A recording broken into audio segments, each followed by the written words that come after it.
우리는 이전에 1절부터 9절까지 보면서 형제들이 그들의 예수님에 대하여서 예수님을 불신하는 그 단락을 봤었습니다.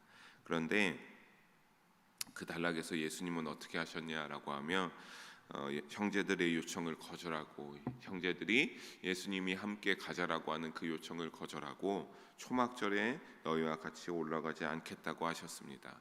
왜냐하면 형제들이 요구하는 것이 정치적인 메시아로서 세상 속에 힘을 얻기 위한 부탁임을 그들의 심중에서 다 예수님께서 알고 계셨기 때문이었습니다. 형제들이 요구하는 그것을 다 뿌리치고 이제는 예수님께서 올라가실 그 때가 되어서 예수님께서 10절과 같이 어떻게 하셨습니까? 자신을 드러내지 않고 예루살렘으로 조용히 은밀하게 올라가셨습니다. 이는 참으로 지혜로운 처사였습니다. 왜냐하면 11절에 보여지는 바와 같이 적대적인 감정으로 그들은 유대인들 중에 살기를 표하면서 예수님을 잡으러 다니는 유대인들이 여전히 있었기 때문입니다. 모든 유대인들이 다 예수님을 그렇다고 적대적으로 여기는 것은 아니었습니다. 그들은 12절에 보게 되면 두 부류로 나누어지게 됩니다. 좋게 여기는 자들과 그렇지 않게 여겨 무리를 미혹해 혼란스럽게 여긴다고 보는 자들이었습니다. 그러나 그들 역시 좋게 보는 자들, 좋지 않게 보는 자들이 있었지만 함부로 예수님에 대하여서 드러나게 수군거리고 말할 수는 없었습니다. 하지만 모든 유대인들이 예수님을 적대적으로 죽여야 된다라고 하는 것이 아니라 좋게 보이는 자와 좋게 보이지 않는 그러한 헛된 소문으로 그렇게 수군거리면서 이야기함을 보는 상황을 엿볼 수 있었습니다. 하지만 13절과 같이 예수님을 죽이려는 그러한 유대인들 때문에 그 누구도 서로에게만 수군거리면서 서로에게 얘기했지 드러나게 누구에게 들릴 만하게 얘기하는 유대인 사람들은 단 한 명도 없었습니다. 왜냐하면 그들이 너무나 두려웠기 때문입니다. 예수님은 이런 상황 속에서 14절과 같이 평범하게 조용히 나타나셨습니다. 그래서 예루살렘의 성전에 올라가서 이제 거기에서 예수님이 하고자 하신 그러한 것들을 가르치시기 시작합니다. 그때는 오늘 말씀에 보면 명절의 중간이 되었다라고 합니다. 이때 큰 명절은 초막절인 절기였는데 초막절은 크게 8일간 진행되었습니다. 그러니까 중간쯤 되었으니까 3일에서 4일 정도 지난 때를 가리키는 것으로 보입니다. 그때에 대해서 예수님은 성전에서 조용히 형제들과 달리 예수님이 원하는 때에 올라와서 조용히 가르치기 시작하셨습니다. 유대인들은 이런 예수님의 가르침을 보고 들으면서 15절에 배우지도 아니한 자가 어떻게 글까지 아느냐라고 하였습니다. 참 예수님을 상당히 무시하는 말이자 또는 이렇게 글도 배우지 않고 아무것도 형편없는 목수의 아들인 예수가 이러한 가르침을 하는 것이 굉장히 유대인들이 보기에는 놀라운 상황이었습니다. 그래서 이들은 무시하면서도 속으로는 상당히 놀라는 그러한 두 가지 반응을 가지고 있었던 겁니다. 왜냐하면 유명한 랍비, 당시에 유대인들의 유명한 랍비라고 한다라고 하면 그 랍비는 반드시 학벌이라는 것이 존재하고 있었습니다. 그냥 내가 랍비여서 가르치는 것이 아니라 어느 정도의 랍비가 되기 위해서는 그들이 그렇게 가르침을 받고 그 학벌에서 어느 정도 꾸준한 실력을 쌓아야 했기 때문입니다. 즉 유명한 랍비 밑에서 교육을 받은 자는 어떻게 되는 구조였겠습니까? 유명한 랍비 밑에서 교육을 받은 자는 당연히 그 후에 꾸준한 교육을 통하여서 유명한 랍비가 될 수밖에 없었던 자신들만의 그러한 학벌이 존재하고 있었던 겁니다. 그리고 어떤 랍비에게 얼만큼 배웠느냐는 그들에게 굉장히 중요한 기준이 되었습니다. 왜냐하면 아까 말한 것 같이 유명한 랍비에서 오랜 기간 충분히 배우면 당연히 유명한 랍비가 될 수밖에 없었기 때문입니다. 또 그들은 가르칠 때 어떠한 자신들만의 형식이 존재하고 있었습니다. 그냥 무조건적으로 가르치는 것이 아니라 어떻게 해서 어떤 자의 말을 빗대어서 어떻게 가르쳤다라고 하는 그들만의 형식이 있었는데, 그것이 결국에는 궁극적인 근원을 모세에게 돌리는 습성이 존재하고 있었습니다. 하지만 예수님은 유명한 랍비에게서 배운 적도 없고 어떠한 그 학벌에 치우쳐서 오랜 기간 배우지도 않았지만, 그들이 듣기에는 굉장히 뛰어난 학식을 가지셨음에 놀랐다라고 볼 수 있는 겁니다.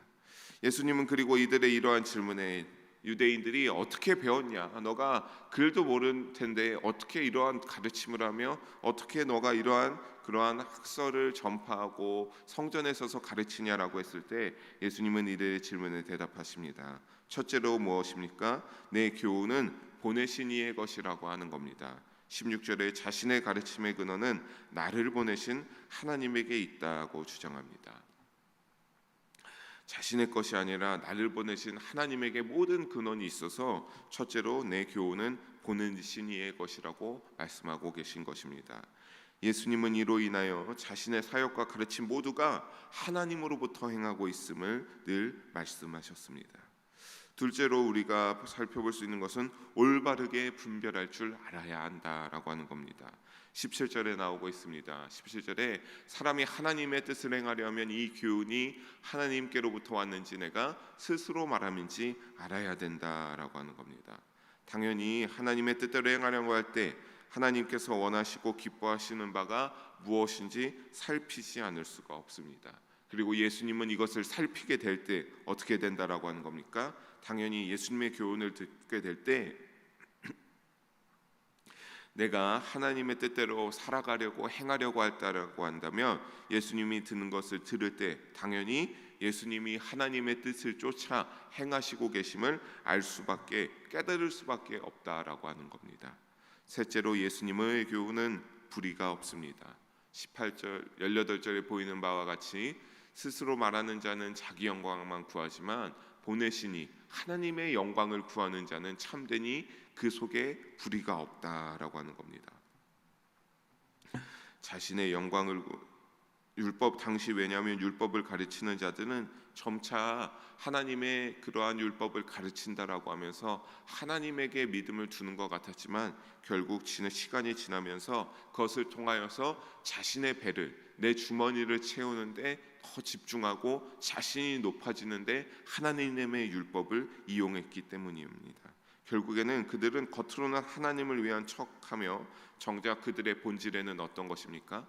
나를 보내신 자기들이 믿는 하나님의 영광을 위하는 것이 아니라 내 영광을, 내 주머니를 채우는데 집중되어 있었습니다. 사랑하는 영의 성도 여러분, 이것은 분명히 하나님이 보시기에 불의한 일들이었습니다. 하지만 예수님은 어떠했습니까? 예수님은 말하기를 자신은 하나님의 영광만을 구하는 참됨이 있었다라고 하는 겁니다. 그러기에 거기에 예수님께서는 어디 세상에도 굽히지 않는 진실성을 가지고 있었다라고 하는 겁니다. 예수님만이 우리의 유일한 구원의 메시아임을 잊지 마시길 주님의 이름으로 부탁드립니다. 예수님은 그들의 삶과 태도에 대하여 정리하며 19절과 같이 정의하십니다. 결국 너희 중에 어떻다라고 하는 겁니까? 너희 중에 모세가 너희에게 율법을 주었음에도, 너희가 그 모세에게 율법을 받았음을 주장함에도 불구하고 너희는 제대로 율법을 지키는 자가 하나도 없다라고 하는 것입니다. 유대교 지도자들은 모세와 자신들을 연관시키며 모세의 중재를 통하여 율법을 하나님으로부터 받았다고 여기며 큰 긍지를 느끼면서 살아갔습니다. 하지만 실상 그들은 율법을 제대로 지키지 않고 있다고 예수님은 그들의 믿음을 지적하고 있는 것입니다. 문자적으로만 율법을 지키면서, 그것도 일부만 지키면서 그들은 늘 그들의 삶 속에서 내가 랍비로서, 내가 율법을 가르치는 사람으로서 다 율법을 다 지키고 있다라고 자부하고 떵떵거리면서 살아갔습니다. 하지만 지금 그들의 마음 가운데 어떠한 마음이 있는 것을 알고 계십니까? 예수님이 이를 말하면서 너희가 어찌하여 나를 죽이려 하느냐라고 얘기하고 있습니다. 그것만 봐도 그들의 마음 가운데 예수님을 죽이고자 하는 것만 봐도 10계명 중에 6계명인 살인하지 말라는 계명을 어기고 있는 것이 아니겠습니까? 자신들의 안위와 자신들의 삶에서 자신들의 이익을 지키기 위해서라면 그들은 늘 율법을 교묘하게 이용해 왔음을 알 수 있는 것입니다. 예수님 또한 하나님의 아들로서 전능하신 통찰력으로 이를 알고 19절 후반에 나를 어찌하여 죽이려느냐고 하며 그들의 여전한 율법 어김에 대하여, 그들이 율법을 똑바로 지키지 않음에 대하여서 지적하고 있는 것입니다. 이를 듣고 20절에 무리가 대답하길 귀신이 들렸냐고 단언해버립니다. 예수님을 향하여서 귀신 들렸냐고 그를 비난하고 낮게 여겨버립니다. 그러면서 이는 어떠한 처사입니까? 예수님이 전혀 근거 없는 과대망상에 빠져 있는 것으로 비난하고 있는 것입니다. 그러자 예수님은 21절에 한 가지 일을 행한 다음부터 자신을 이상하게 여긴다라고 하는 겁니다. 내가 전혀 진실되게 살아오며 하나님의 복음을 전하면서 하나님의 뜻을 쫓아가면서 행하였는데 너희는 이러지 않았다가 내가 한 가지 일을 행한 다음부터 너희가 나를 이상하게 여긴다라고 하는데, 여기서 한 가지 일이란 바로 무엇인가 하면 베데스다 목가에서 38년 된 안진뱅이를 일으키고 고치신 사건을 말합니다. 이 사건이 요한복음 5장에 나오는데 이를 괴히 여긴 것은 그들이 정말 예수님께서 안진뱅이를 자신들도 고치지 못하는데 예수님이 5장 가운데 그 38년 동안 일어나지 못했던 자를 일으키시는 이적을 행하여서가 아니라 안식일에 이와 같은 일을 행하였음에 있었기 때문이었습니다. 또 이 사건 이후 예수를 죽이고자 하는 적대적인 유대인들이 많이 생겨났다라고 또한 본문 가운데 5장 가운데 나오고 있습니다. 예수님은 이를 무엇과 빗대어서 말하는가 하면 할례를 받는 것과 대조하여 말씀하십니다. 22절과 같이 모세가 정한 것에 따라 할례를 주다 보면 그 당시에 불가피하게 안식일에도 할례를 행해야 했습니다. 22절 후반에 나오지 않습니까? 그러면 너희가 안식일에도 사람에게 할례를 행하느니라 라고 되어 있습니다. 왜냐하면 유대인들은 안식일을 범할까 봐 세세한 규정들은 다 지켰습니다. 안식일에 쉬어야 되기 때문에 어느 것도 하지 말아야 됐고 일도 하지 않으면 안 됐고 무엇도 하면 안 됐습니다. 안식일은 휴식을 취하는 날이고 거룩하게 그 휴식을 취하면서 아무것도 하지 않은 그 율법을 지켜야 했기 때문입니다. 하지만 23절과 같이 안식일에 할례를 베푸는 것은 개의치 않았습니다. 그렇게 율법을 지키면서 안식일을 중요하게 여기는 자들이 할례는 반드시 행해야 됐으며 반드시 지켜야 했습니다. 왜냐하면 생후 8일 만에 할례를 받기로 율법 가운데 규정되어 있었기 때문입니다. 그렇다면 안식일에 쉴 때마다 때로는 어떤 아이는 그 안식일에 부득이하게 반드시 할례를 받아야 된다는 그 8일 만에 할례를 받아야 되는 율법을 지켜야 했기 때문에 반드시 안식일이어도 할례를 받는 것을 중요하게 여겼습니다. 이 할례를 지키는 것이 안식일보다 더 중요하다고 여겼기 때문입니다. 예수님은 이를 말하면서 23절 후반과 같이 그보다 더 중요한 한 사람의 육신과 영혼을 치유하는 것도 어떻다라고 하는 겁니까?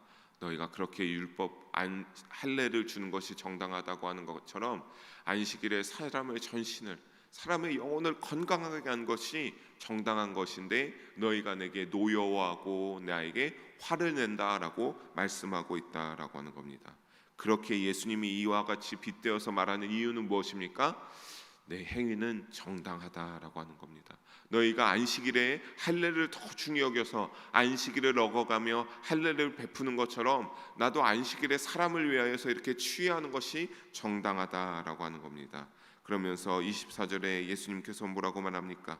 너희가 외모가 아닌 공의로 사람을 판단해야 된다라고 가르치고 있습니다. 결국 유대인들은 껍데기만 중요하게 여겼던 것입니다. 그들은 자격이 있음에 내가 율법을 가르칠 자격이 있고 율법을 지키며 살아간다라고 했지만 그들은 결국엔 껍데기만 그럴듯하게 유지했지 그들의 이 중심에는 전혀 빈 아무것도 중요한 것을 가지고 있지 않은 자신의 그러한 우상을 만들어서 자신의 영광만을 위하여서 살아가는 자들이었던 겁니다. 껍데기가 참된 자격이라 그래서 그들은 생각했습니다. 안식일에 아무것도 하면 안 된다는 것에 주목하여 사람들에게 이를 보이고 드러내기 위해서 힘썼습니다. 그래서 예수님이 안식일에 일을 했다는 껍데기만 주목하였기에 정작 생명 살리는 일에 소홀했던 그들의 모습을 예수님께서는 지적하고 있는 것입니다. 말씀을 정리합니다.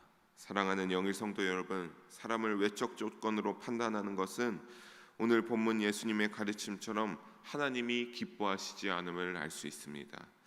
우리가 말씀을 하나 더 잠깐 살펴보게 되면 마가복음 2장 27절에 이렇게 나오고 있습니다. 또 이르시되 안식일이 사람을 위하여 있는 것이요 사람이 안식일을 위하여 있는 것이 아니니라고 하는 것처럼 말씀대로 안식일은 그날 자체를 위해서가 아니라 사람을 위해서가 있는 것이기에 더욱 예수님께서는 그들의 행위 가운데 무엇이 중요하고 무엇이 더 우선순위인지를 알려주었던 것입니다.